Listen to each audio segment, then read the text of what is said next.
Welcome to Between the Shelves, the premier Save a Library podcast. I'm your host, Alex, and on this episode, we're doing a little one-on-one episode.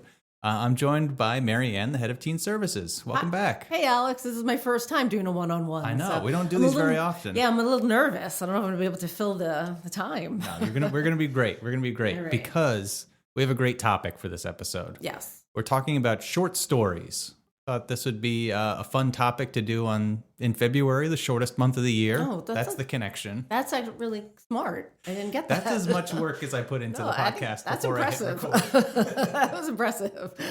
So, I mean, I thought the idea came to me before I, started doing any research or anything. But as I was doing research for this episode, I'm like looking back at my reading history and things. Some of my favorite books I've ever read are short story collections. So I'm really excited to share some of them with our listeners today.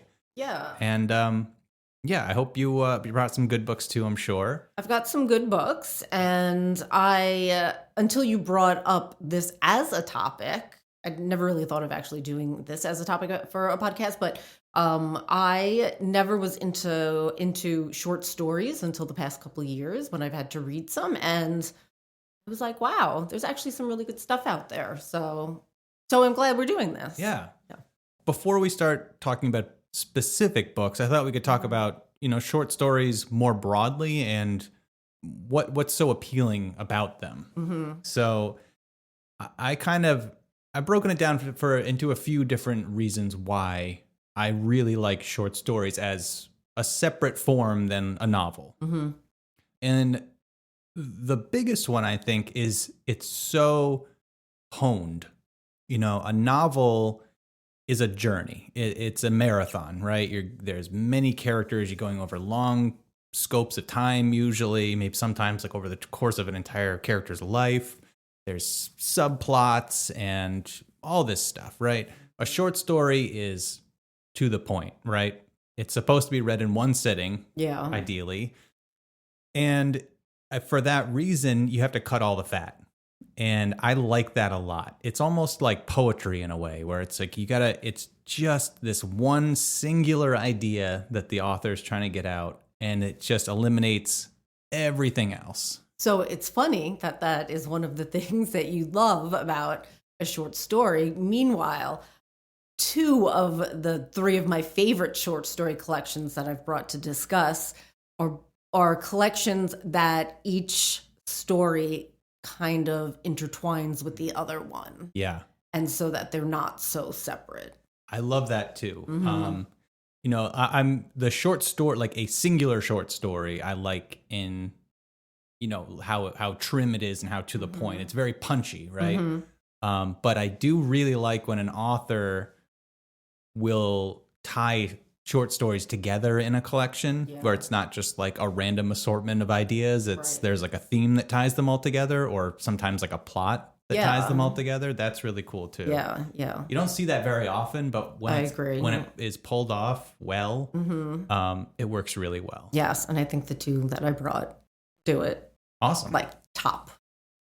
I'll get into it in a little bit, but one just sprung to mind. I didn't even have written down. I have to, but I will think of it when it comes up.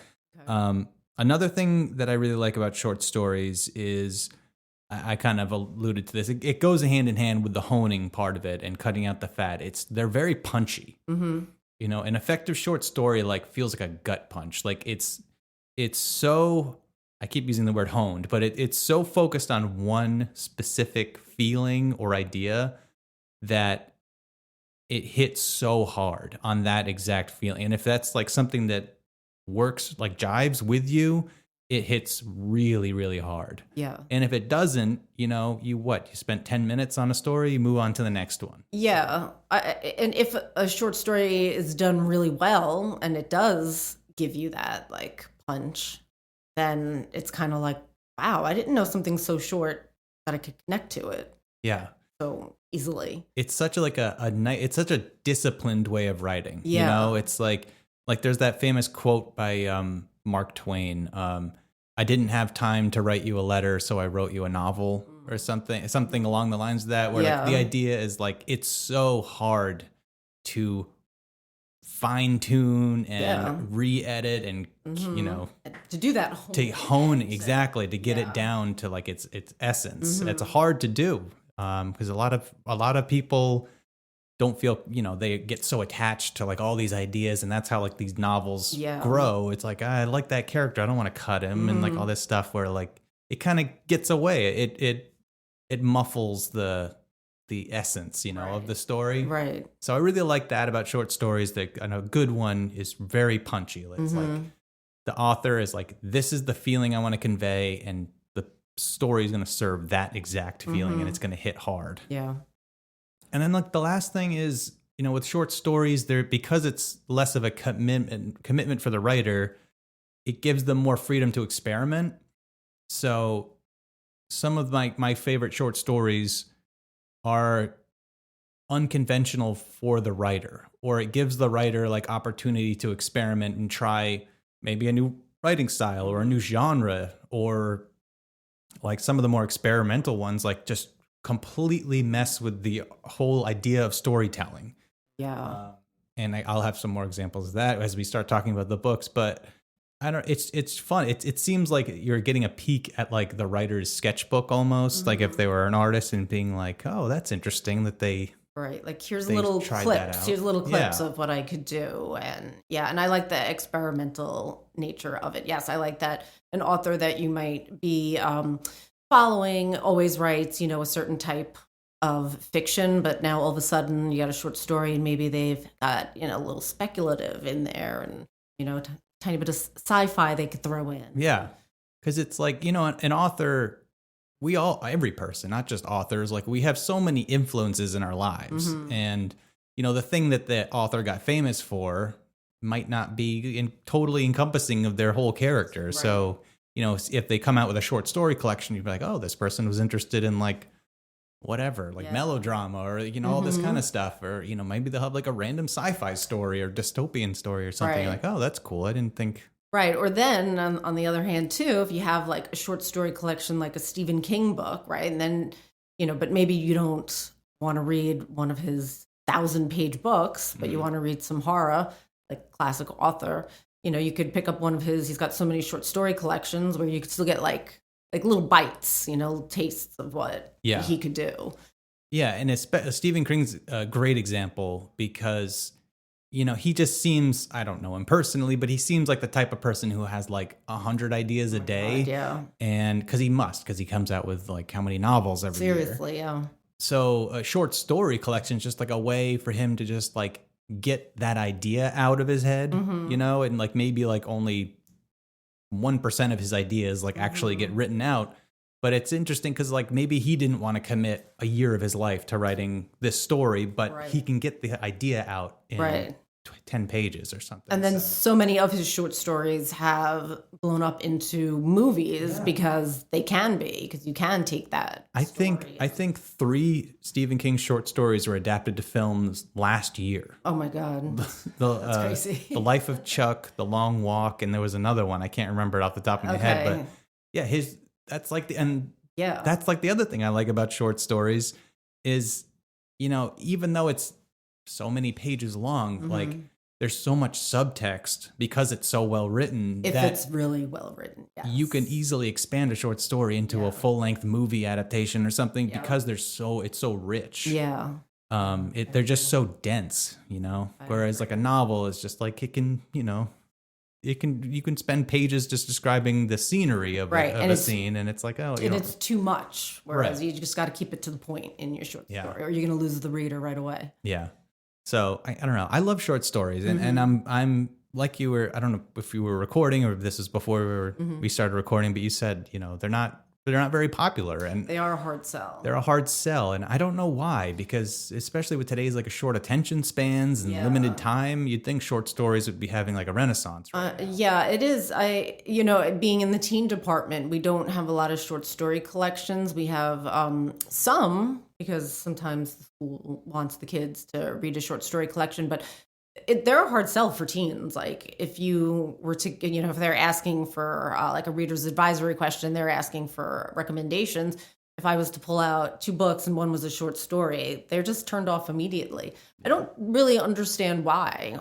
I think that they want to connect with the books and like see themselves in them. They do, but like, it's hard to do, I think, in a short story collection. Yeah.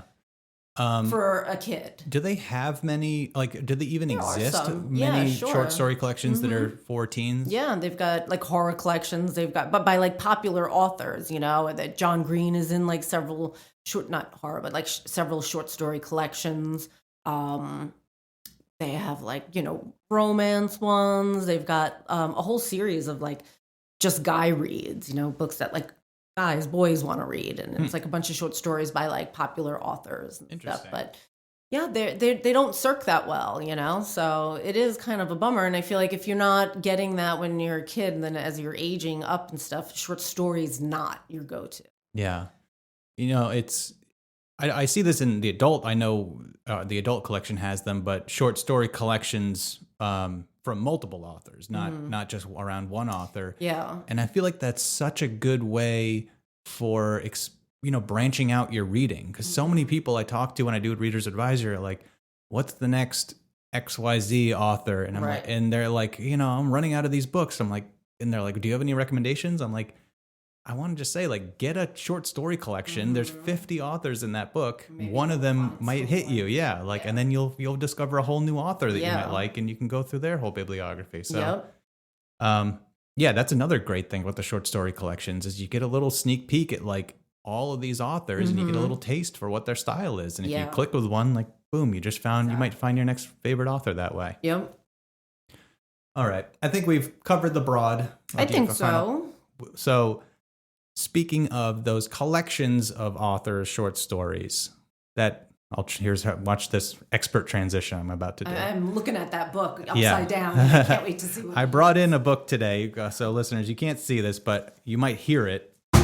That's a door stopper. It's a 1,700-page book that I got in one of my undergrad college courses. Wow. It was a course on the short story, and it was my favorite class I took in all of my undergrad degree. What was your undergrad? Business and computer science. Oh, okay. But this was an elective. I signed up for it because it fit in my schedule. I read, but I had no particular interest in short stories. It just happened to line up with my schedule, and I'm like, sure, I'll take that, whatever. That'll check off that credit. The teacher, I'll never forget her. She was an eccentric. She dressed up like a witch every single day to class, like full black robe. Oh my gosh. Like spider jewelry, stuff like that. I might be imagining this part of it, but I swear she had a witch hat at several classes. I feel like, was this a fall semester class? Maybe you're thinking of a Halloween costume? I think so. But she was fantastic. And so this book I brought in, this was our textbook for the class, and it's 1,700 pages, and it's a collection of short stories. The book is called The Story and Its Writer. I think it's like the 8th edition or something. Yeah, 8th edition. This book's you can see how terrible condition this is because I've carried it with me since then. I've since read every single short story in this book, and it's a great book because it has hundreds of short stories from authors from, Leo Tolstoy to present day, but it also gives you a short biography about the author and puts the short story in context for their career or their life or whatever. And then the last few hundred pages of the book have, on some of the more famous short stories, have essays from other authors about the short story, kind of explaining, some of the themes and stuff like that. So it's a really excellent resource on just not only, it's a collection of some of the best short stories ever written, but you can learn a lot about like the themes and some of the subtext and everything about all these short stories. And I discovered some of my favorite authors through this book. Like, for instance, one of the short stories is Battle Royale by Ralph Ellison, which is a short story contained within his novel Invisible Man. So I read Battle Royale for the class and loved it. And I'm like, I got to check out this Ralph Ellison guy. Read Invisible Man, became maybe my favorite book ever, top 5 easily favorite books. And I could just say that over and over again. There's so many great stories in here. And I had to bring it in because it's probably my favorite book. I would, and I love to read, as you know, I read a lot. I would be intimidated by, if you handed me that short story collection, I would be intimidated. I mean, I would never hand this book to somebody and say, you gotta read this book. But there's something for everyone in this book. I mean, you flip around and the nice thing is because they have all those primers before the short story, like you can read like a paragraph about the short story before the short story and say like if this is going to be for you or not. But man, it's so good. And I'm just pulling up my notes here. I somehow lost them. Just wanted to highlight some of like my favorite stories from it. So A&P by John Updike, which is about this store clerk, and these young girls come into the store and they're being harassed by his manager, and he has this sort of daydream about being like a hero and like standing up for these girls, and he does, and then he gets fired from his job, and it's just one of the best short stories I've ever read.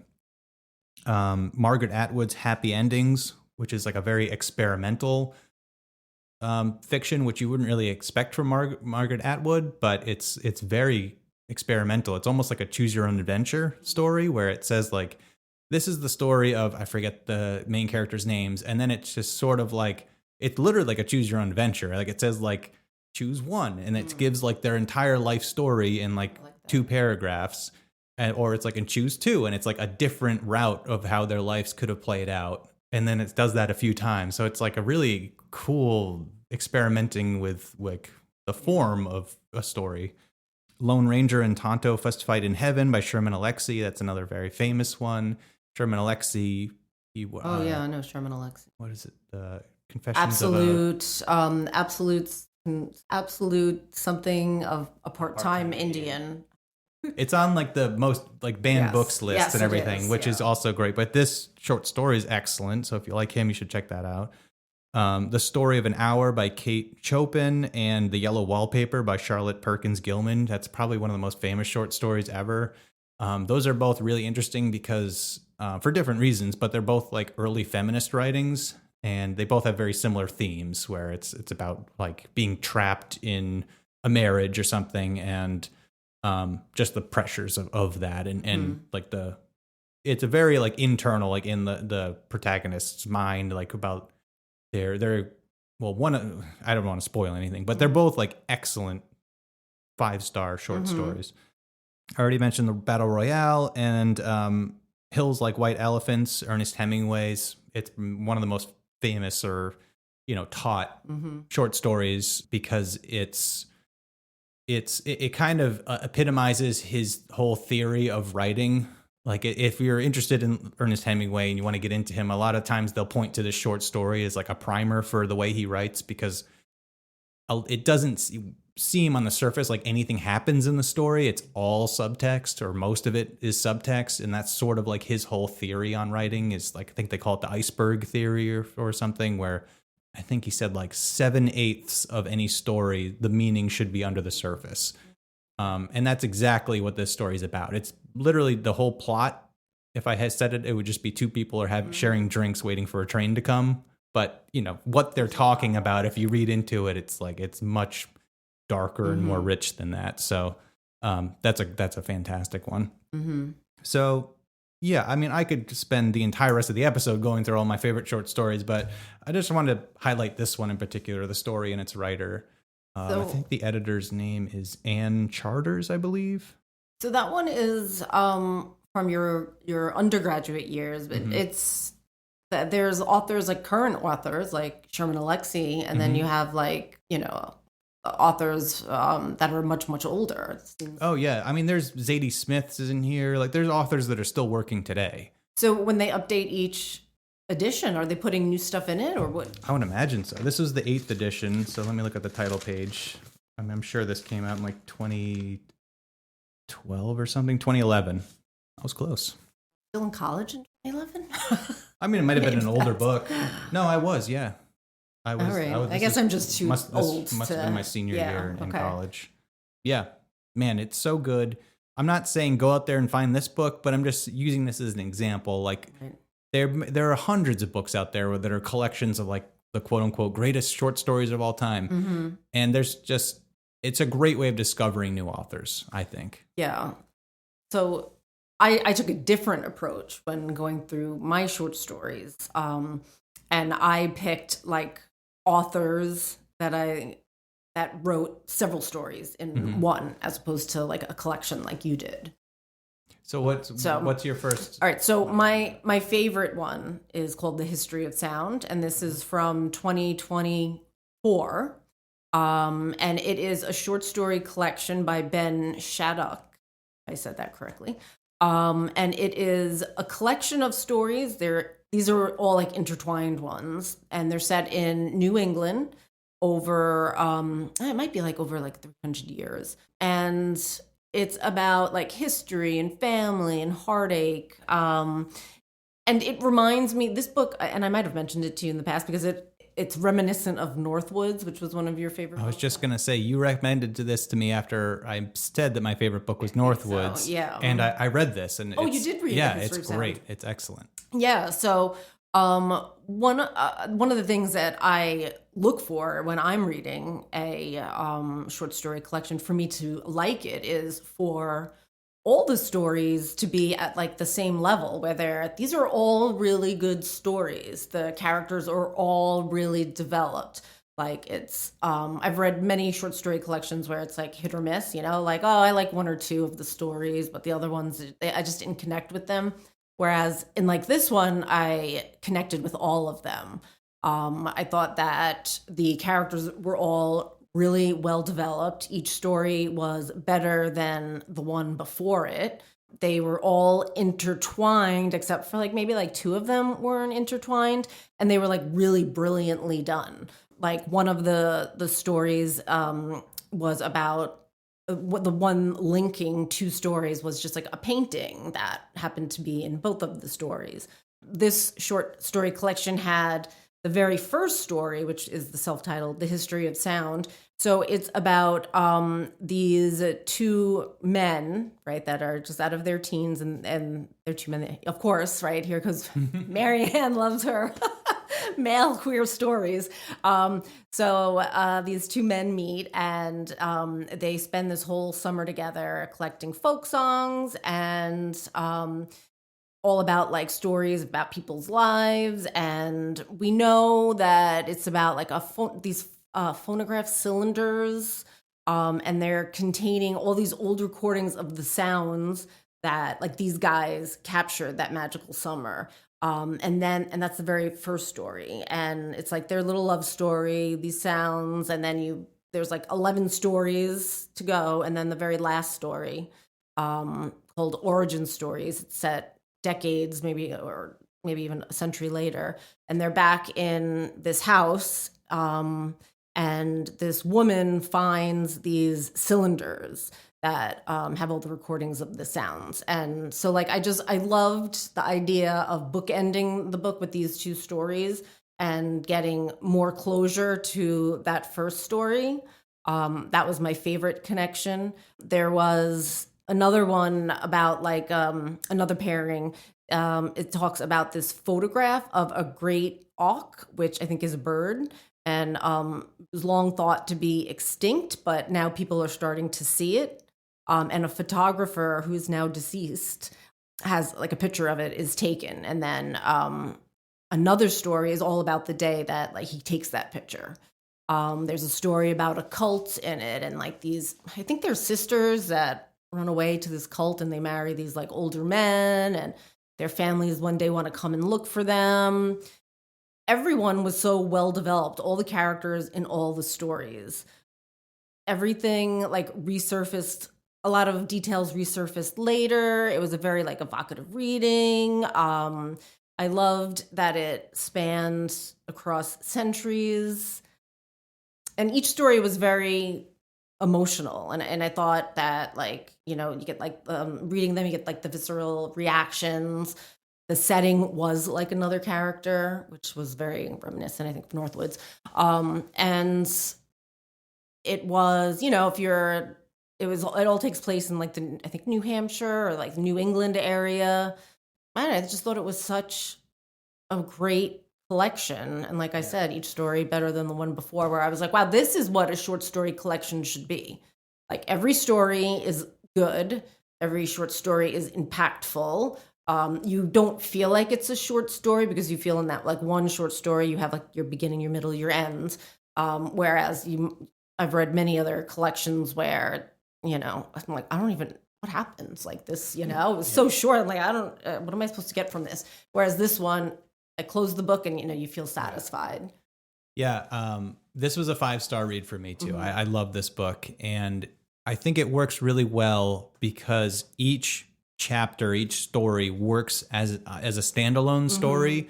But when you read the book, front to cover to back cover, every story just builds on the previous one. So it does feel like you can read it like a novel, because there are strings that connect all the stories in very subtle ways. And if I don't remember exactly, but I think like the daughter of one of the guys like is investigating one of the stories from like earlier in the book too, if I remember correctly. That sounds. It's like it's very clever ways where they tie it. Where like I think that was the cult one. I feel like there's something was maybe but it's done in really clever ways where you're like, oh, that's how it connects. Like it's not like obvious right away like how it connects, but they all do, and it's an effective way where you can tell these like small stories, but also feel like it's a much grander story. When taken all together. But yeah, that was a really, really good one. I know you didn't care so much for Northwoods. Yeah. But Northwoods is similar in like all the stories are connected in some not obvious way. But they are all every chapter could stand on its own as its own short story. Right. That's a great recommendation, History of Sound. And did you know it was made into a film? So yes, I still haven't seen the film, so that is one that I do want to watch now that I have more time, since I'm not on my reading committees right now. It's got a great cast. Josh O'Connor, and Paul Mescal, so I am. That is on the list, and when I say it's on the list, it's like a real list of things that I do want to watch, not like not just I'm probably not going to watch it. Yeah, I'll see that. Watch. Yeah. Yeah, that's a great recommendation. History of Sound. Okay. So branching off of the big tome that I brought. So after I read this book, I started to look for some more classics. A lot of the short stories I do read contemporary ones, but when I was really into short stories after this class, I started exploring more of the classics. And I just wanted to highlight a bunch of them right now. James Joyce's Dubliners. It's usually like assigned reading in like a college English class or something. So a lot of people might be familiar with it, particularly the short story Araby, which is my favorite in the book. It's about a young boy who promises to bring a gift to his crush, and they are going to meet at like a carnival, the Araby traveling carnival, and it's kind of about his trials and tribulations, like getting a gift and the anxiety of meeting this girl, and I'm not going to spoil anything, but it's a really, really impactful short story. It's very famous. But maybe the most famous short story of all, Shirley Jackson's The Lottery. That one's probably assigned reading in most high schools. I think it still is in some. Yeah. But I mean, it's a short horror story basically, and it's really, really effective. Flannery O'Connor is an excellent short story writer. I discovered her through this course. We read A Good Man is Hard to Find, which is probably her most famous short story. It's about like a family taking a vacation, and they come across this like roadside bandit murderer. And I'm not going to spoil how that plays out, but it's a really, really, really good story. And then, there's two authors who are probably the most famous short story writers of all time, Franz Kafka and Edgar Allan Poe. Famous for different reasons. Yeah. Edgar Allan Poe, I remember I had a book not dissimilar from this. I think it was called The Complete Edgar Allan Poe I had growing up. And this is back when I loved reading horror fiction, particularly Stephen King when I was young. That's kind of like how I got into reading.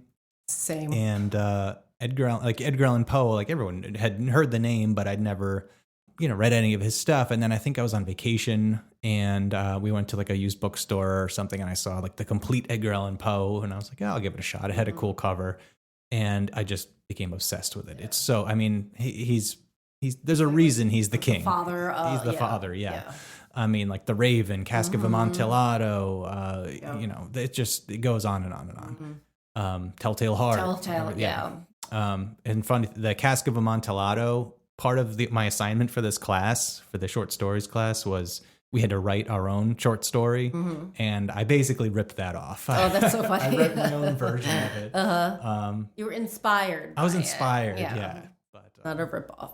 I do remember reading Cask of, what is it? Amontillado. Yeah, I remember reading that in like my high school textbook. Yeah, I love that English story. class. Yeah. I basically just changed. I didn't even change the time period. I just basically set it in Newport, where I'm from. Different character names, maybe. But man, I really like that. That was a good one. And then Kafka, the Metamorphosis, and all of it. He has got so many good short stories. But the Metamorphosis is his most famous, of course. So yeah, I wanted to highlight some of those classics. I have two other authors I wanted to talk about, and I don't know. You have two more books to talk about too, right? Yes, I do. All right. I feel like I've been talking quite a bit. Do you want to go That's again? Okay. Or Yeah, sure. So to play off my last one with the interconnected stories, one of my other favorite collections that I've read, again, this is by one author, is called Stories from the Tenants Downstairs by Sidik Fofana. And it is from maybe like 2022 or 2023. And so it takes place in Harlem in like this high-rise residential building. And it's like 8 interconnected stories revolving around various tenants in this one building. So the building was just sold, and the area is going through gentrification, and the new owners want to like kick these people out. People are getting their eviction notices. They want to renovate. They want to get a new crowd.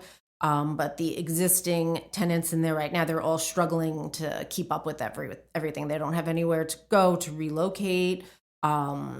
They're getting their eviction notices. And so we just learn about like these different families in there. So in one of the stories, it's called Rent Manual. It revolves around like a single mother who has to take 2 jobs to care for her little boy, whose father happens to live in another apartment within this building. And his name is Swan, and we learn about him in another story where his friend was just released from jail, and so it's about his friend being released from jail and what happens after that. And then we have like that guy's mother in another apartment in that building, and she's a paraprofessional at a local school. One of the kids who lives in that building, he's like a subway street performer. And we get his whole story. This was like, it's actually that one kid's story. That's like, you hear that saying like gut punched and stuff. I never overuse that because I don't often feel that when I'm reading, but like I felt it when I was reading this one. Like something happens and you're just like, it really is like a punch in the gut. And for a short story to make me feel that, I think it's like it impresses me that like I could get that, because I don't often get that even when I'm reading novels. So, it's about gentrification, homelessness, poverty, inequality, injustice. The writing is intense. It's heart-wrenching. The author uses a range of styles and narrative forms, from third person to like a letter being written in another story, to like a first person account in another one. It was a debut author too. This was his debut work. It was a very powerful read. The author Fofana, he's a masterful storyteller. This was like one of the best ones, like I had said. Yeah. Gentrification is always something that I feel like spans centuries. So it's kind of like a short story collection that's not going to be out of date anytime soon. There's always people getting squeezed. Exactly. Yeah. So so that's one of the ones that I recommend as well, especially if you do like that, intertwine, so you kind of feel like you're reading a novel, but it's really a collection. The setting a short story collection in like an apartment building and having like all the stories be That like alone, what's going on right? behind all these doors is such a good hook for a short story collection.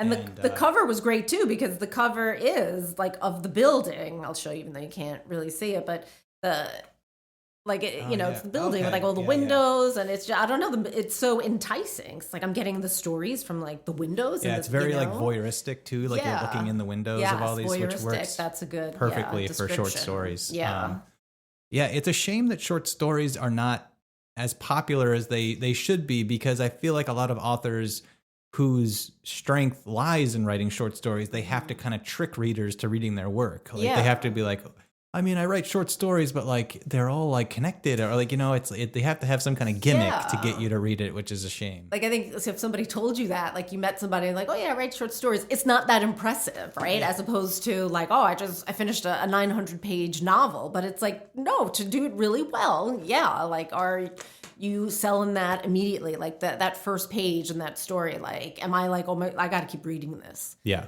So I think it's tough, and it's very impressive when the authors can do it correctly.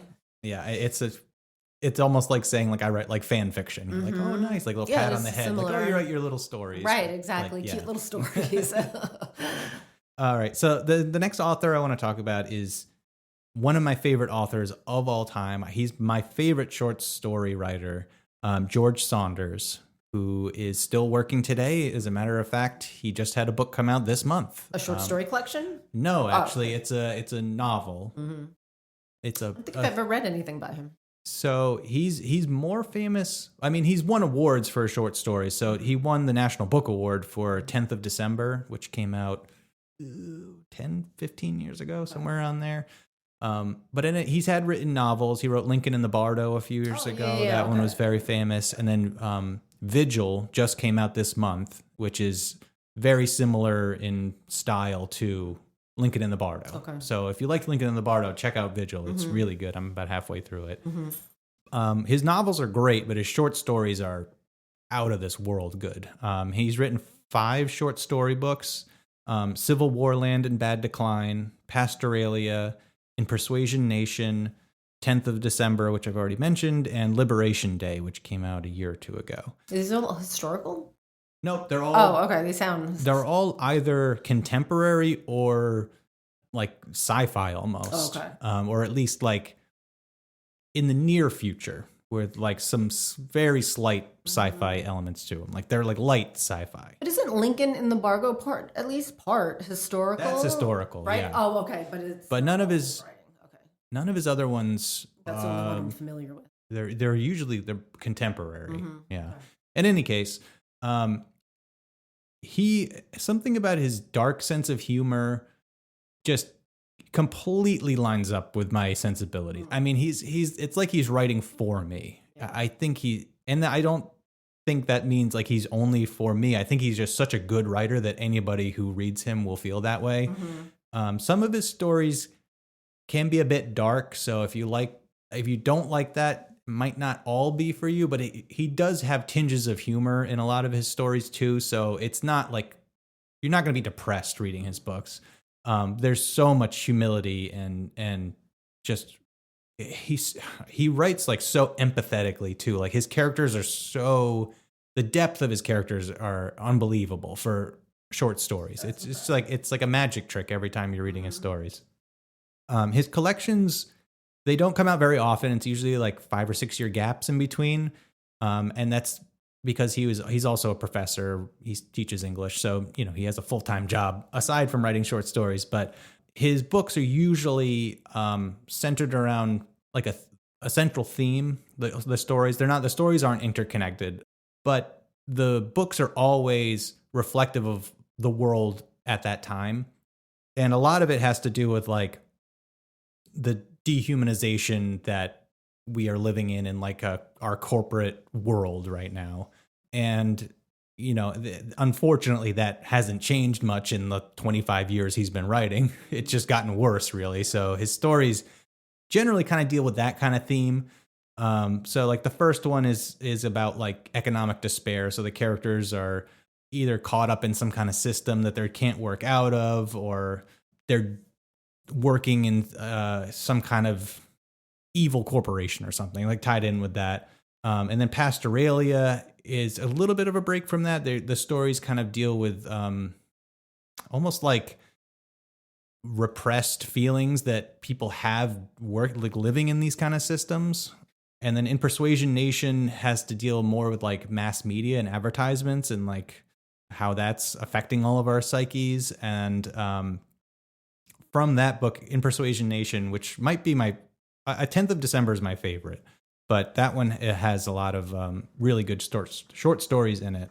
One of which it was actually featured in my short story collection. It's called Brad Kerrigan American. It's like a sitcom basically, and all the characters in the sitcom become self-aware that they are characters in a sitcom, and they start talking about like how like the TV producers have made their show more like mean-spirited and like juvenile in tone over the course of their seasons, and they kind of talk like it's a very like that meta. Sounds interesting. Yeah, it's a very like meta story about like the decline of like pop culture and stuff, and I don't know. That one was really interesting. That was the short story that was featured in the collection that I talked about. 10th of December, that's the book he won the National Book Award for, and he got a Genius Grant, I think, either because of that book or before it. That is his most empathetic book. Like that is the one where like you're gonna get a lot of gut punches, and it's really heavy on the heart. My favorite short story from that is Victory Lap. It's the first story. It's about a boy who has very controlling parents, and he's not allowed to basically leave the house. And he's looking out of his front window after, when he's home alone after school one day, and he sees a girl, his neighbor, who is his classmate, have like a weird altercation with a stranger, and he's kind of running through his head like whether or not he should intervene or not. But he's also like knows that he'll get in trouble from his parents, and it's I don't know. It's just so good. He has such a way of like capturing these characters and just the layers of motivations and everything. It's just, I don't know. It's really, that one really stuck with me. And then his last book, Liberation Day, which came out a couple of years ago. If I had to like boil it down, it's sort of like how about being apathetic to a bad situation is sort of being culpable in evil deeds. So it's very like political. This is probably his most political book. And a lot of the stories have to deal with like, the privileged getting away with stuff they shouldn't, and the people who have to serve them, and kind of being caught up in these systems, and you lose your humanity. That's kind of like what all of his stories are about in some way. But is this his newest one? That was his newest short story collection. So yeah, I could talk all day about George Saunders. I think he's just one of the best writers working right now. He's got 5 short story collections. I'll post links to them in the show notes, but man, they're all 5-star reads. Yeah. And if short stories aren't your thing, he has 2 novels as well, which are also good. Right, try those. So yeah, that's George Saunders. All right.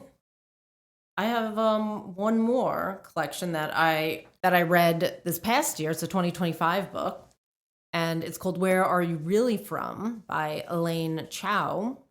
And there's 6 stories in here, and it's a blend of satire, speculative fiction, realistic fiction. There's one novella in there. They're all sort of Black Mirror-esque, with a focus on feminism, like criticizing capitalism, beauty standards, migration, diaspora. Like, diaspora.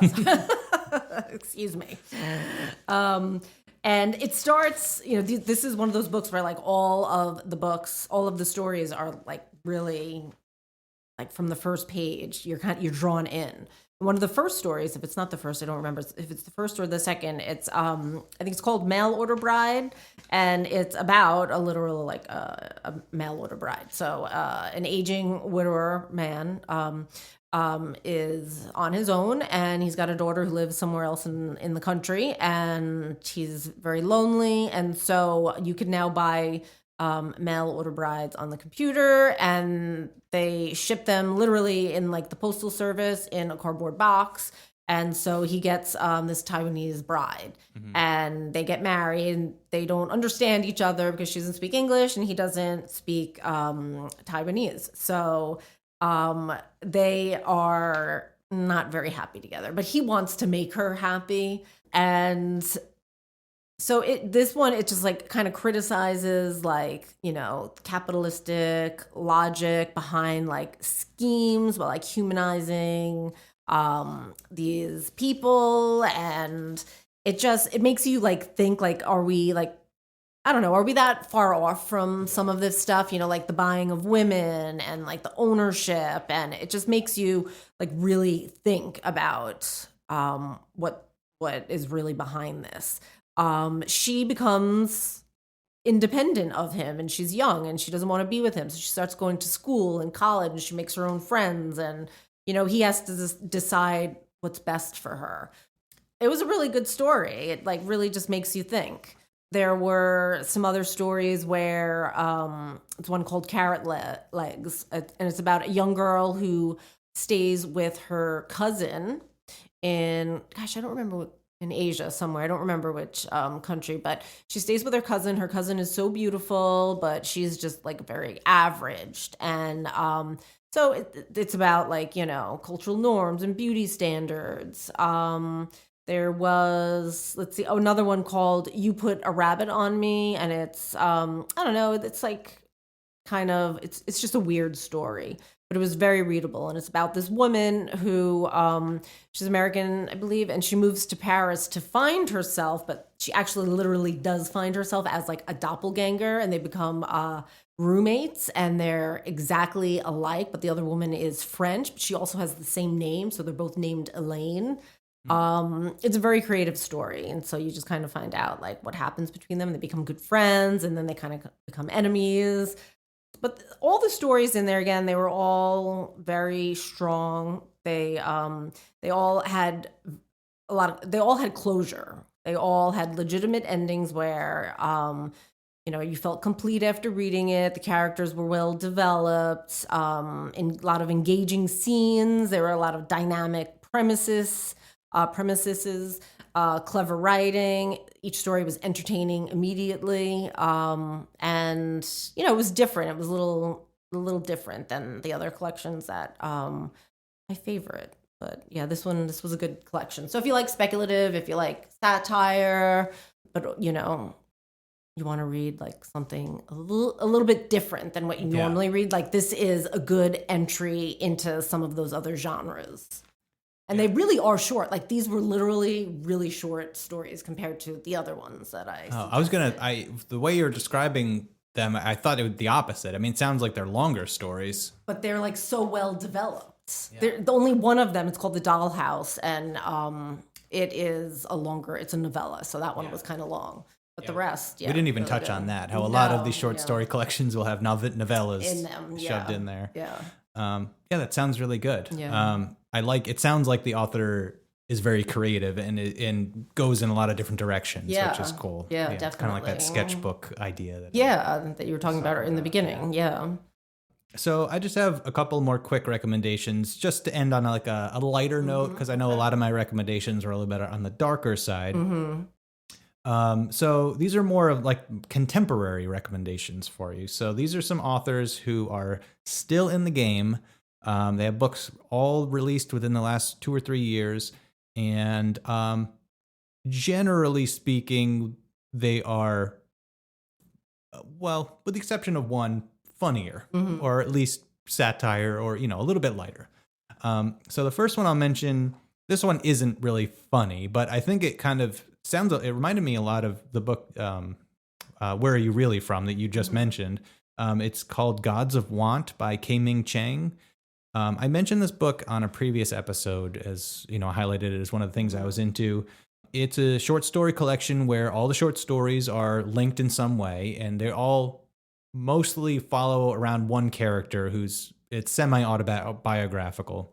But it's basically about this Asian woman who's first or second generation American, and the short stories all kind of touch on her extended family and their various beliefs and religions and things like that, and how, it gets it very spiritual in certain ways. But yeah, it's been a little bit since I read it, but it was one of the best books I read. I think it came out 2 years ago, if I remember correctly. I have read that one. Oh, you have? I had, yeah.